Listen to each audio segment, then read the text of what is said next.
November 22, 1942, Stalingrad. Soviet forces complete their encirclement. 290,000 German soldiers trapped inside a shrinking pocket. Winter is coming, supplies are running out. General Friedrich Paulus sends an urgent radio message to Adolf Hitler. The request is simple: permission to retreat. Break out westward while there's still time. Save the army. Hitler's response comes back quickly. One word: denied. Stand and fight. Hold Stalingrad at all costs. No retreat. This single decision will doom an entire army. But why did Hitler make it? What was going through his mind?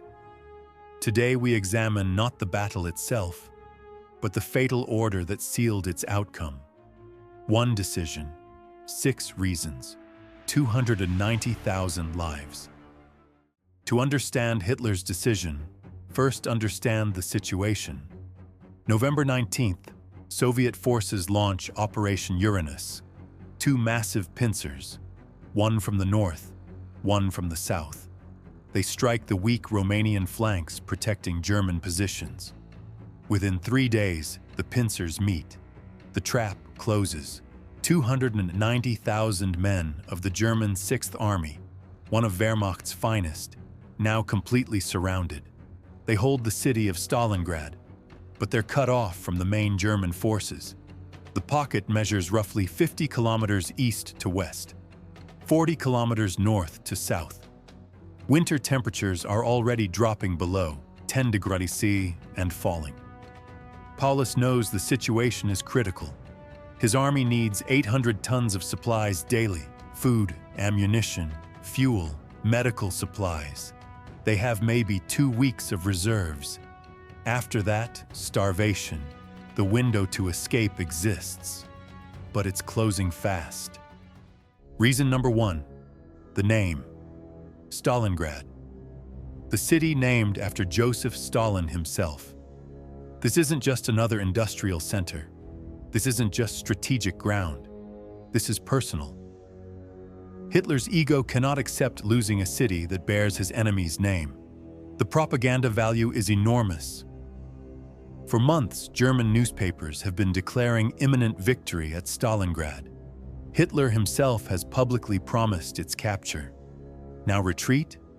Admit failure? Admit that Stalin's city defeated him? Unthinkable. This is psychological warfare at the highest level. 2 dictators, 2 massive egos, 1 city. Hitler believes retreating from Stalingrad would be seen as personal defeat, a propaganda disaster. So his decision is made. Emotional, not strategic. The 6th Army will stay, no matter the cost. Reason number 2, Göring's promise. Hermann Göring, commander of the Luftwaffe, Hitler's most trusted deputy, he makes an extraordinary claim. Mein Führer, the Luftwaffe can supply Stalingrad by air. The 6th Army needs 800 tons of supplies daily. Göring promises 500 tons. Not quite enough. But Hitler believes it's sufficient. After all, Göring successfully supplied troops at Demyansk earlier this year. But Stalingrad is different. Much larger encirclement. More men. Worse weather. Soviet air defenses far stronger. The distances greater. Reality will prove devastating. In December, the airlift delivers an average of 94 tons per day. In January, just 60 tons. Less than 10% of what's needed. But Hitler doesn't know this yet. On November 22nd, he believes Göring's assurance. The army can be supplied by air. Therefore, they can hold. Therefore, no retreat necessary. Fatal miscalculation number 2. Reason number 3, protecting the Caucasus. Look at the bigger picture. South of Stalingrad, 600 kilometers away, German Army Group A is deep inside the Caucasus Mountains. Their objective, Soviet oil fields, the fuel that powers the Soviet war machine. In Hitler's mind, the trapped 6th Army serves a purpose. They're a shield. As long as they hold Stalingrad, they tie down Soviet forces. They protect Army Group A's northern flank. If 6th Army retreats, the Caucasus forces become exposed. Soviet armies could sweep south, cut them off, trap them too. Hitler calculates that 290,000 men holding Stalingrad is worth the risk. They're sacrificial pawns protecting the real prize. Oil, strategic logic, but flawed logic. Because without the 6th Army, he'll lose both Stalingrad and the Caucasus. He just doesn't know it yet. Reason number 4. Manstein is coming. Field Marshal Erich von Manstein, one of Germany's most brilliant commanders. Hitler orders him to form a relief force, Operation Winter Storm. The mission: fight eastward to Stalingrad, break the encirclement, save the 6th Army. Manstein assembles a powerful strike force, panzer divisions, elite troops. On December 12th, they attack. They advance rapidly. Soviet defenses crack. By December 19th, Manstein's forces are just 48 kilometers from the pocket, close enough to potentially link up. If Paulus fights westward simultaneously, they could meet. The 6th Army could escape, but Hitler forbids it. The 6th Army stays in Stalingrad. Hold your positions. Manstein will reach you. Except Manstein can't advance further. Soviet reinforcements arrive.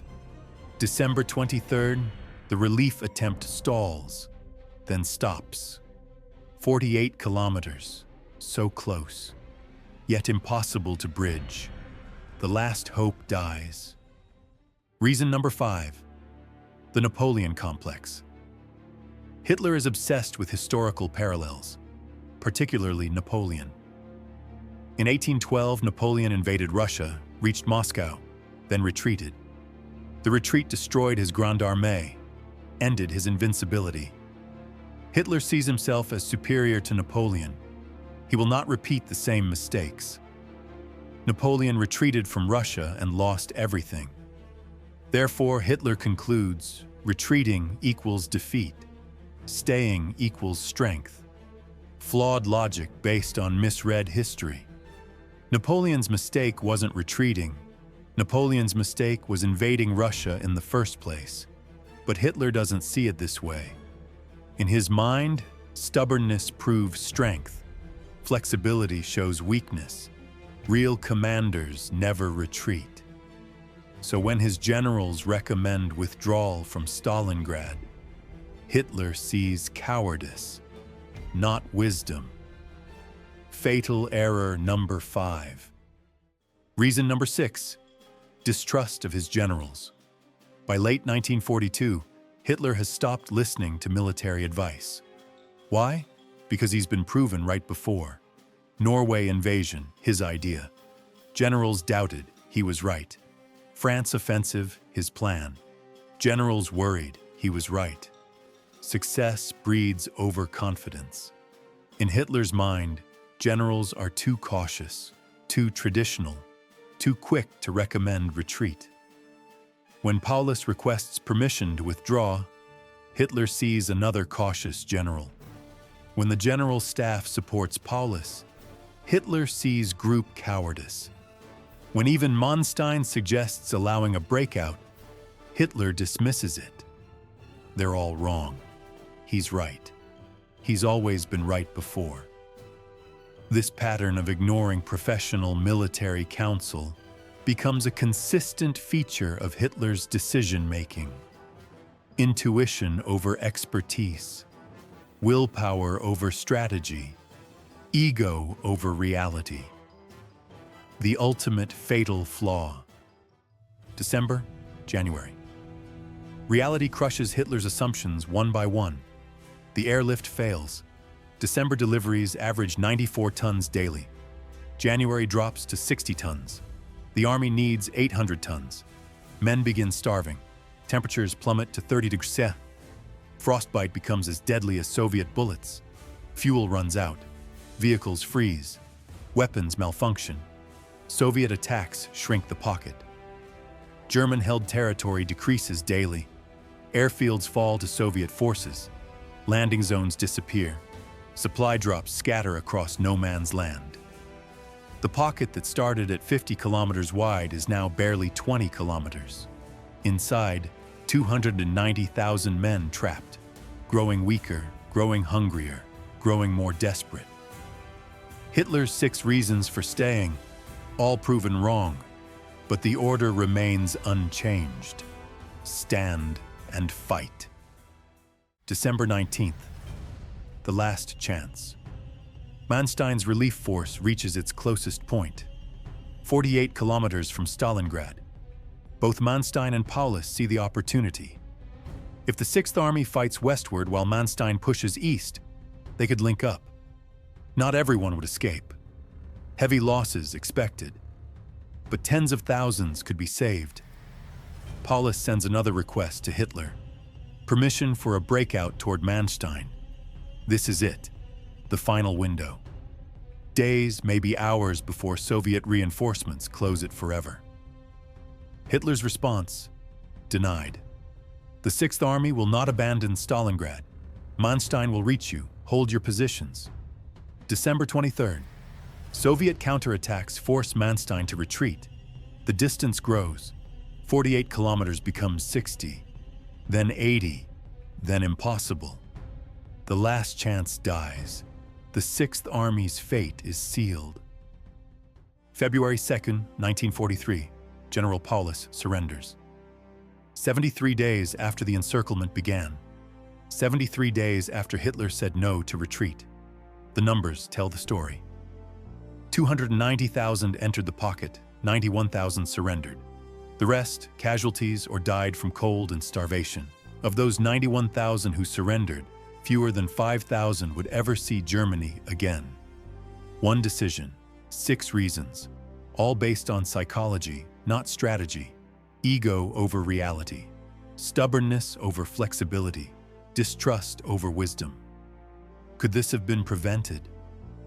If Hitler had allowed retreat on November 22nd, most of the Sixth Army could have escaped. If he'd permitted the breakout to Manstein in December, tens of thousands could have been saved. But he said no, and 290,000 paid the price.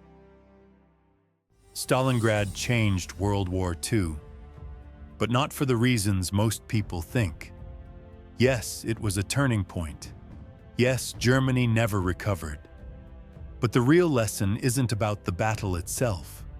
It's about the decision that doomed it. One man, one order, 6 flawed reasons, all rooted in psychology rather than strategy, ego rather than reality, stubbornness disguised as strength. Hitler's refusal to allow retreat wasn't strategic calculation. It was personal pride, fear of propaganda defeat, misplaced confidence, distrust of advice, obsession with historical parallel. The Sixth Army died not from Soviet superiority. They died from Hitler's decision-making process. This is the real story of Stalingrad. Not how the battle was fought, but why it was fought to such a catastrophic end. When ego commands an army, everyone pays the price.